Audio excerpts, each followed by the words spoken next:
Eh bien bonjour, bonsoir, j'espère que vous allez bien, c'est Flo. Aujourd'hui on se retrouve pour parler du résumé complet du chapitre 1127 de One Piece. Avant que la vidéo ne démarre, je vous le rappelle, si vous voulez soutenir la chaîne et suivre les prochaines vidéos, n'oubliez pas de vous abonner. Et donc c'est parti pour ce chapitre qui s'intitule Aventure dans le royaume mystérieux. On le verra, donc comme on l'a vu également avec la vidéo des spoils, les premiers spoilers. En fait ce chapitre c'est la suite directe du précédent et on va se retrouver plus exactement là où on s'était laissé avec Nami qui s'était réveillé dans un endroit étrange, c'était une sorte de château fait de Lego, un truc comme ça. Et donc là, on va se focaliser là-dessus.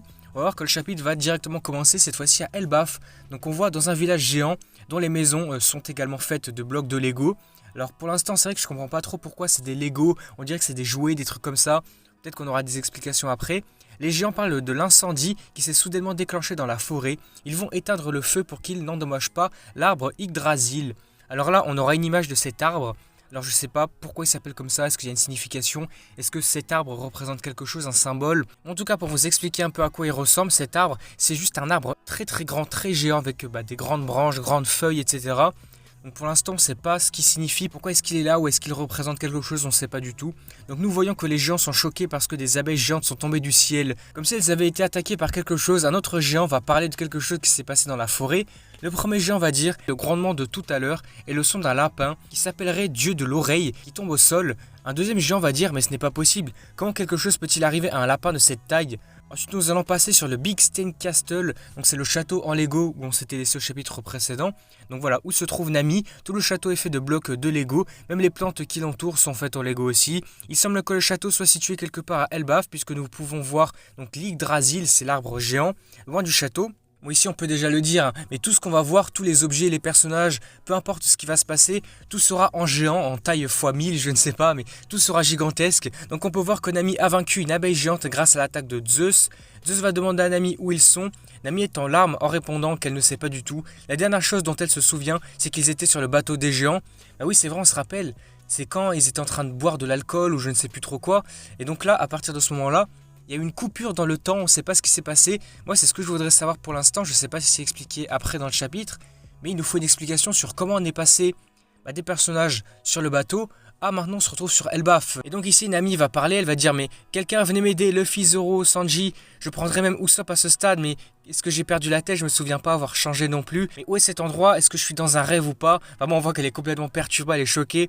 Nami va voir quelque chose au bout d'un couloir et va entendre la voix d'Usopp qui l'appelle. Donc là, on se rend compte qu'elle n'était pas tout seule à cet endroit-là. Ellie court mais va trébucher sur un bloc de Lego et va tomber par terre. Lorsque Nami se relève, on voit un hérisson géant devant elle. La tête de Nami est super drôle sur cette image-là. Donc on verra ça que le chapitre officiel, peut-être que ça va être très marrant. Donc Nami va s'enfuir de l'hérisson alors qu'elle essaie de s'échapper. Nami voit Usopp se faire attaquer par un chat géant portant une couronne. Usopp porte aussi une tenue de viking et une fausse barbe. Donc il faudra qu'on voit sa tenue ici. Nami et Usopp donc finissent par s'enfuir, à fuir ensemble le hérisson et le chat géant dans une cour au milieu du château.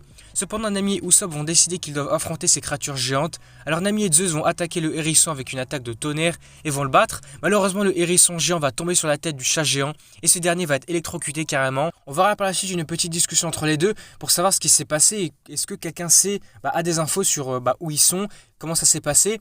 Là, Nami, elle demande à Usopp, est-ce que tu as des infos sur la situation? Qu'est-ce qui s'est passé? Usopp dit, quand lui s'était réveillé, il était déjà ici. C'est comme pour Nami, ils se sont réveillés là. Et donc là, Nami, elle va se rappeler, elle va dire, mais c'est vrai, cet alcool, je crois que les gens ont dit qu'il pouvait provoquer des hallucinations. Ah voilà, donc peut-être que ce que je disais, c'était vrai. Est-ce qu'on n'est pas totalement à Elbaf? Est-ce que ce qui se passe maintenant, c'est seulement dans leur tête? Est-ce que c'est vraiment des hallucinations? Ouais, je sais pas du tout, parce que ça paraîtrait quand même assez étrange, ça paraît assez réel quand même, c'est assez conséquent pour que ça soit de simples hallucinations. Je ne sais pas, donc on verra ça peut-être à la fin du chapitre, au chapitre suivant, je sais pas. Donc Nami et Usopp s'apprêtent parce qu'ils atteignent un balcon.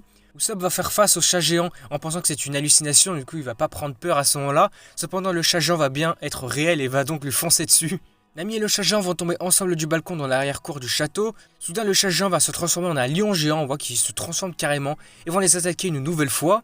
Nami va pleurer en utilisant le corps d'Usopp comme bouclier, mais au dernier moment, il y a 3 personnes qui arrivent. Et qui sont ces personnes? C'est Sanji, Zoro et puis Luffy qui sont là.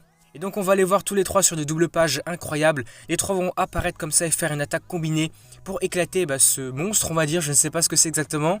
Ici on le verra également, donc les 3 persos vont porter les tenues de viking. Donc là ça va être super intéressant de voir leur tenue tout simplement, on va voir s'ils sont stylés ou pas.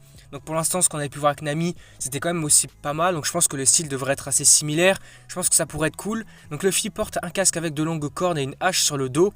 Zoro a un masque sur les yeux, on dirait des lunettes de ski, ok. Et Sanji a une épée dans le dos, comme Nami là aussi. Ok, bah ça peut être super intéressant je pense, on verra ça avec le chapitre officiel, mais ça peut être très cool. Donc dans la double page finale du chapitre, Luffy, Zoro et Nami, Usopp et Sanji également, on voit qu'ils sont tous là. Ils sont réunis dans l'arrière-cour du château. On voit à nouveau l'arbre géant au loin, probablement donc l'Yggdrasil qu'on avait pu le voir. Nous découvrons que Luffy, Zoro et Sanji sont ceux qui ont vaincu les abeilles géantes et le lapin, dieu de l'oreille, qu'on avait pu l'entendre au début du chapitre. Luffy va dire, ce lapin rôti que nous avons mangé tout à l'heure était délicieux. Il y en a encore de plus gros par ici, mais je les battrai tous s'ils sont bons.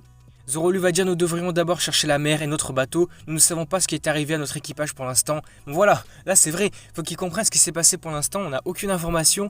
Sanji, puisque nous parlons de nourriture, les abeilles et la ruche que nous venons d'envoyer voler, c'est une excellente source de nutriments, vous ne savez pas? Et puis on terminera sur Nami qui pleure de choc vraiment. Comment pouvez-vous vous habituer à tout ça? Mais où sommes-nous? C'est ainsi que le chapitre se termine, on apprend qu'il y aura une pause la semaine prochaine.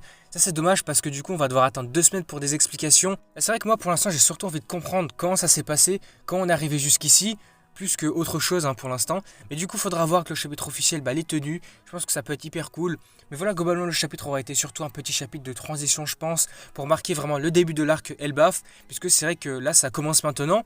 Du coup, n'hésitez pas à me faire part de vos avis, de vos théories dans les commentaires sur tout ce qui se passe. Est-ce que c'est une hallucination? Est-ce que c'est réel ou pas? Et puis si la vidéo vous a plu, n'hésitez pas à liker, à commenter, à partager comme d'habitude. Et puis surtout, n'oubliez pas de vous abonner à la chaîne pour soutenir ces prochaines vidéos. Et du coup, moi, je vous dis à la prochaine.